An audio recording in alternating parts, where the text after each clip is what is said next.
Já, þetta sem sagt sko hin Vakkaflugvélin sem kemur 1940 er hún keypt og hún flýgur all árin þangað til á Hornafirði 3. desember 43 þá sem sagt fer hún yfir En þessi vél var mikið í síldarleit þessi sumur og Björn Eiríksson flaug henni mikið í síldarleit og allt land og hann sagði okkur frá því einu sinni að hann að fljúga fyrir norða Siglufjörð í glampandi veðri hásumar og sólin skein og bjart og fallegt í svona 500 fetum.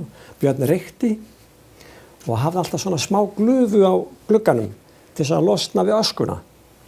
Og svo þegar hann eitt sinn að losna við öskuna þá sér hann að það bara flugvél við hliðina á honum. Og hún ansi reist. Þá var þetta Junkers 88. Þýsk. Og Björn sagðist ekki hafa gert nokkuð skapaðan hlut. Hann hélt bara sömu stefnu, sama hraða og veifaði til Þjóðverjana og þeir veifuðu og svo fóru þeir. Þetta var nú þannig. Og ég man eftir sko þýsku vélunum tvisvar á Akureyri. Það var mjög spennandi. Alveg rosalega. Það var nú í annað skipti var nú ég var staddur með hjólið mitt þarna rétt upp með gilinu norðan við gilið það sem listagilinu sem þeir kalla. Það var sunnan kaldi og létt skýjað og fínasta veður og ég heyri í flugvél og lít niður á Tanga þá sé ég flugvél koma þar bara í engri hæð 30-40 fetum alveg ofan í sjó á fleygiferð og flýgur suður poll og ég sá strax að þetta var Þjóðverji, þetta var Junkers 88 og hún flýgur svo inn fjörð og ég fer svo heim, fekk lánaðan kíki hjá Höskuldi bakara í næsta húsi og út á götu aftur, þá kemur hún úr suðriri og þá var hann að klifra. Og komið svona í 3000 feti við bænum eitthvað svoleiðis, þá farið að skjóta, þá byrja skytterí, svaka skytterí og svartir hnoðrar allan himinn og djöfulgangur. Og þá beygði hann bara til hægri, austur yfir heiði og hvarf. En þetta öllu líkindum sama daginn og Jóhannes inn á Melgerðismelum að tanka bílskraftinn.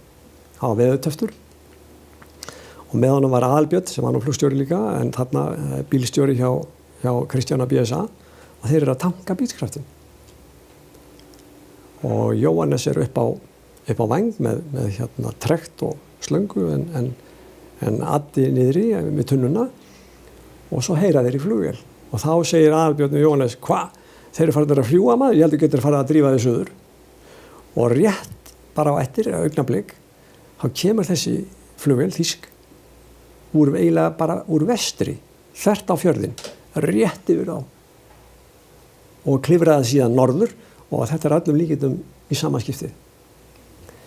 En sko, Junkers 88 vélarnar þýsku sem komu hérna í stríðinu voru yfirleitt ekki vopnaðar. Ég búinn að samfrétta það eftir einu loftskeytamanninu sem var á Junkersvélinni sem lenti við Melrakkasléttu alveg í stríðslok 8. maí 45. Þá lenti þar Junkers á öðrum mótor að bilaði hjá þeim hreyfill og þeir lenti á sjónum og ég sko það er íslenskur flugvirki í Kaupmannahöfn sem ég veit deili á hann foreldrar eða afans og amma held ég voru þarna á þessum bæ þarna á Melrakkasléttunni þar sem að flugvélin lenti og þar sem þeir komið í land Þjóðverjarnir.